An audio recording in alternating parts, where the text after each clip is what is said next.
So guys, Overwatch 2 is coming out. The beta is coming out. I'm going to tell you when, how you can get involved, and all of that right now. What's up guys, your boy WRETCHVAGA here. Make sure to check out the Twitch in the description. We'll be playing Overwatch 2. And also join the Discord and you'll get all the news before they come on the channel. If you have any news you want me to look at and everything, you should go down in Discord. There's a news channel. Post your news and I will go take a look at it, investigate it, and if it comes up on the channel, I'll give you a shout out.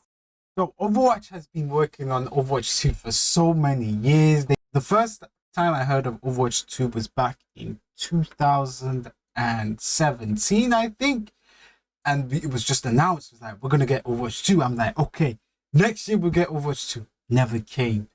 2019 Overwatch 2 never came. 2020 Overwatch 2 never came. 2021 Overwatch 2 never came. Now in 2022 we're just getting the beta. With the PvP beta, and at the end of the video I'm going to tell you how to get involved with Overwatch 2 beta on the 27th of April. First things first, the maps that we're going to get. I'm going to let the Overwatch people speak first, and then I'm going to give my commentary afterwards. Welcome to the Overwatch 2 breakdown.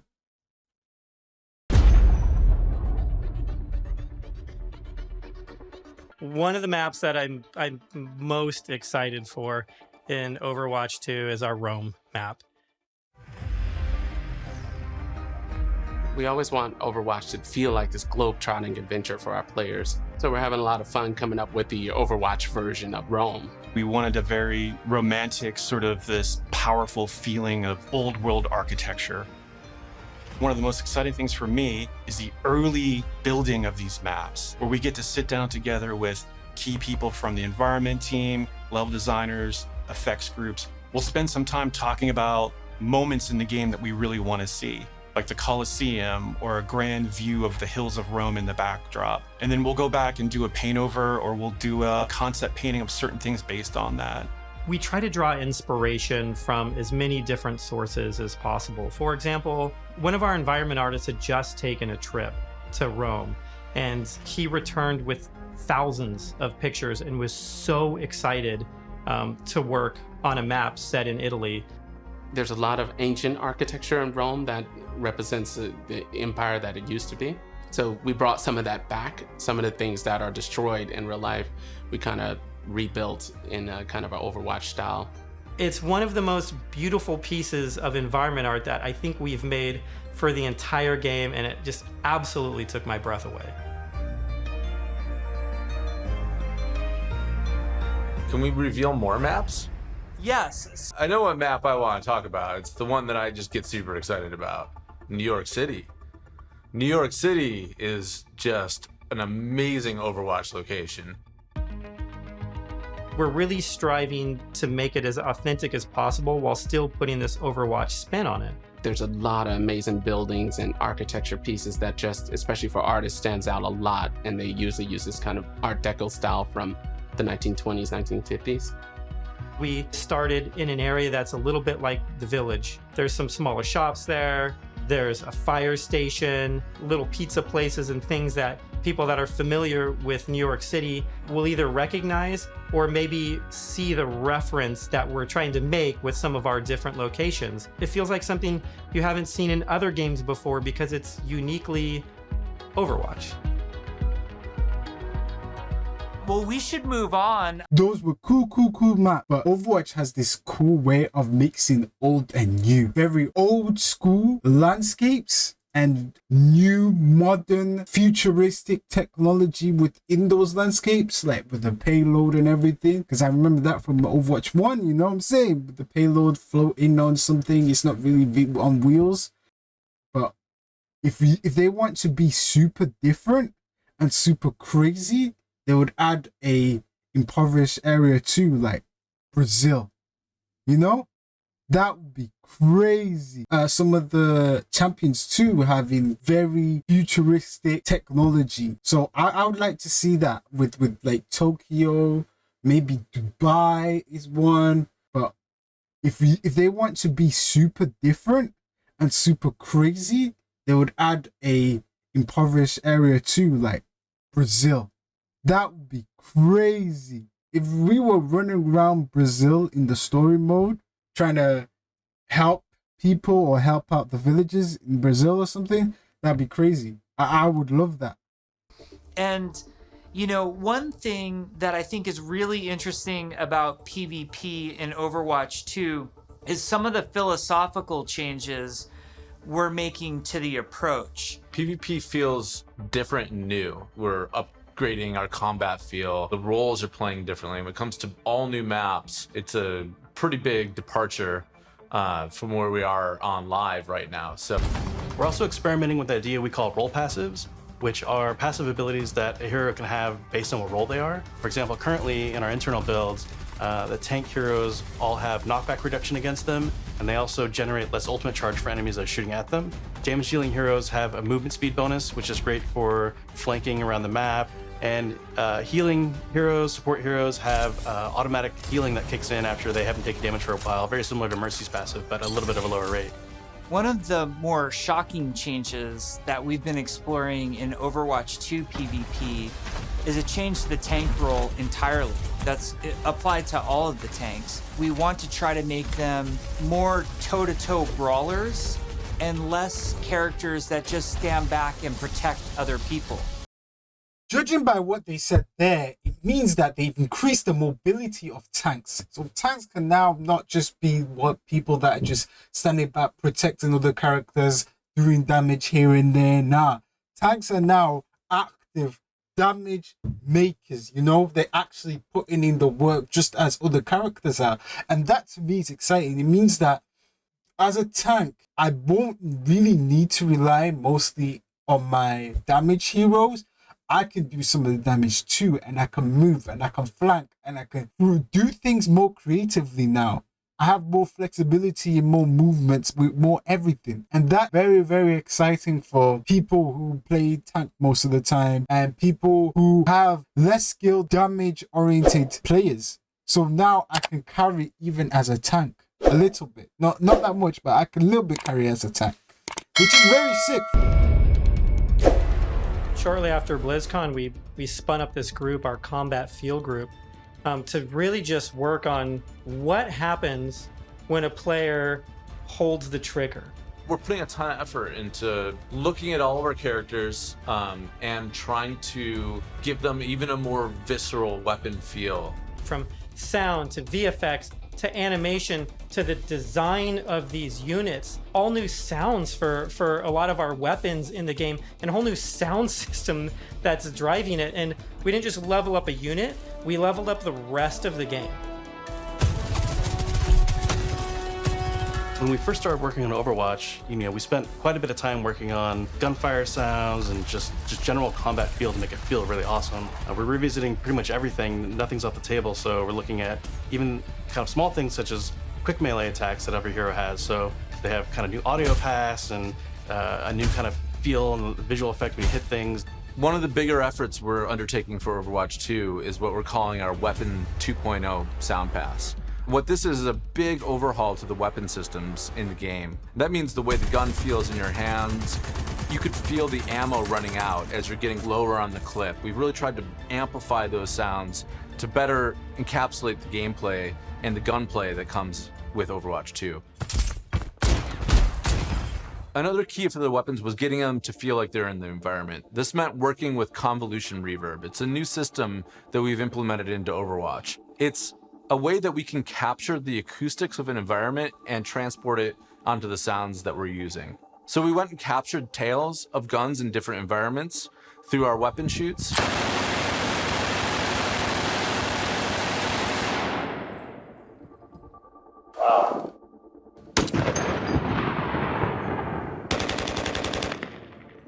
And then we've cut them and applied it so that we can support a lot more environments. Now we're supporting outdoor, urban outdoor, warehouse tales, tight tunnels, small rooms, and it gives a lot more presence to the weapons and the way that they react in the world. The shooter genre has evolved a lot since Overwatch 1 came out. On top of that, I think we really want to push the visceral nature of how we do combat. So we focused a lot, not just on the wonderful sound effects, but also with how the gun moves as you shoot. So you can really feel every single shot leaving the chamber. And there's a lot of subtle little tweaks we have to do on the gameplay engineering side to make that feel really visceral. Everything from making sure that the camera shakes are crisp, making sure that if you get shot, you know exactly these tight indicators show up on the outside of your reticle. All these things play into making the game feel not just tight and responsive, but also modern and up to date. Bro, looking at all of that, bro, I'm so excited. I'm excited for a few reasons.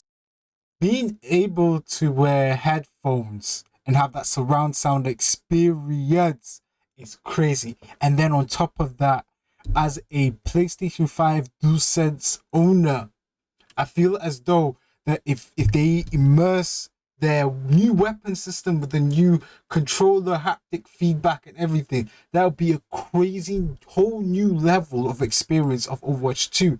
I think in a way, this may make up for them putting a delay on it. Imagine you're sitting down with your controller and you're shooting, and at first it's becoming very, very like hard to shoot, and then as the clip goes down, it gets easier and easier to shoot, and then you're like, okay, I'm running out of ammo, now I have to go reload or whatever. You know what I'm saying?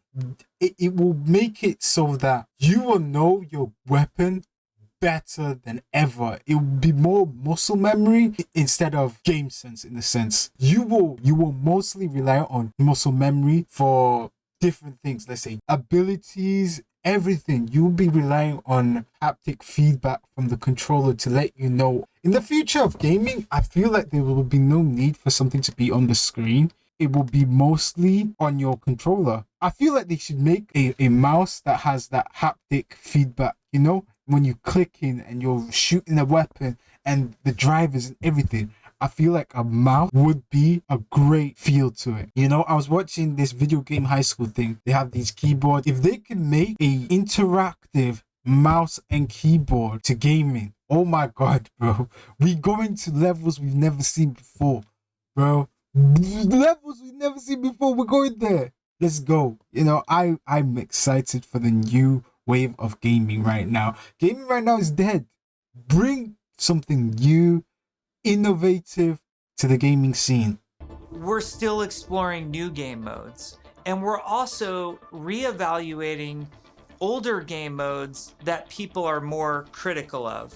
We're of the mindset maybe 2CP doesn't exist in Overwatch 2, and maybe there's a new cool game mode that replaces it. We really want Overwatch 2 to feel like the next evolution, a true sequel to the first game, not an add-on. It's not a small part. It's not an extension of the original game. This is an evolution and a replacement to the original game, and I think it's exciting.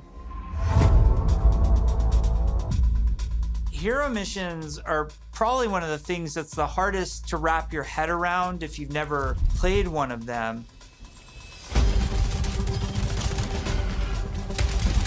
The goal around hero missions is for these to be this co-op PvE experience. I personally only play competitive mode. Like, I'm all about that competition.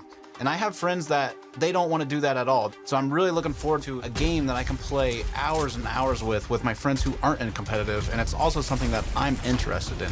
Hero missions are the content that people are playing as they are leveling up their heroes. And so for a system like this to really sing, you need a lot of missions. We don't want players to feel like they're just in this grind to get to the top. And there's a lot of really, really good back-end technology that we're exploring so that the heroes are constantly bringing their personality and some light story to these hero missions as well. The goal is to make as many as possible, hundreds of hero missions. We've explored a lot of different ways of getting to that much content. So have like different sets of enemy units that people will be fighting against, and there's different hero mission types. At the same time, hero missions can take place in all of the multiplayer maps that we've done, and we're also adding new spaces onto some of these maps. It's a huge challenge for the art team. We take maps that a lot of people love and recognize, and we have to add a lot more art and level design to it. In this one hero mission playtest, we came up to an area in Kings Row that usually has a gate on it. Suddenly that gate opened and I saw a new area of Kings Row that I had never seen before. You may be playing a payload game type, and the payload may decide to take this new route instead of going the usual route. That was really, really cool. It was like this eye-opening special moment. Lan, our lead tech artist on the environment side, very early on our own free time, made a prototype of a sandstorm on the Temple of Anubis map. And at the time, we didn't know what we wanted to do with that, but it looked awesome. We looked at it and went, oh my God, we absolutely have to do this. So we put some new technology in place that allows us to do this dynamically. You start the mission off, clear day. Midway through the mission, suddenly this sandstorm or heavy weather would show up. It made the world just feel so much more alive. There's a sunset, daytime, nighttime, but depending on where you are in the world, these look different. California or Hollywood would have what we call a California sun. In New Bonny, there's a great African sun that happens there. You start to get a sense of space and mood. This is what really brings the levels to life. For me, the dynamic world's exciting. Just seeing these dramatic landscapes, the wind and the atmosphere blowing by. It's a much more cinematic experience for the player. Before you start a mission, you look at a map. It's nighttime in Necropolis, or there's a sandstorm in Necropolis. Players can make some comp choices based on knowing this information. Characters like Hanzo or Widowmaker start to be a little more valuable because they have abilities that allow them to see through the sand more clearly. I like the fact that they're making new game mode. PvP and PvE is going to be crazy. I like the fact that each map has its own personality, has its own personal way of doing things. That is crazy to me. Like sandstorm, weather, rain, all of that, it's come to life. It's more immersive. It gives the game a whole new feel, you know? They're bringing real life cities into a game, and then they're bringing real life problems in terms of weather and everything into a game too. So how are you going to maneuver in this mission with this bad weather? How would that be? How would you feel? Would it make it more harder? Would it make it more easier? What would happen? And then it allows the player to be more creative in the approach of achieving this objective. It's crazy. And plus the element of adding a map that is character specific, it allows players to play characters they will never have played or never have gotten used to. And plus they're coming out with a whole new feel to these characters, whole new abilities or upgrades or damages or whatever. And you get to experience all of that in these missions. So that's the best thing they could ever have done to the game. I can't wait. So how can you get involved with the beta test on April 27th? So there's a link in the description. You go on the website, you opt into the beta test on April 27th, and I think they may send you a confirmation email. You check that out as well. But it will all be on Blizzard. Maybe you'll have to do an update, or maybe you have to download the beta version of the game. Thanks for watching. Make sure to like, subscribe, and all that good stuff. I love you guys. See you later. And on the video right here, it's gonna be going into detail on how your characters are gonna be, how their fighting style is gonna be. So click this video here to see that. See you.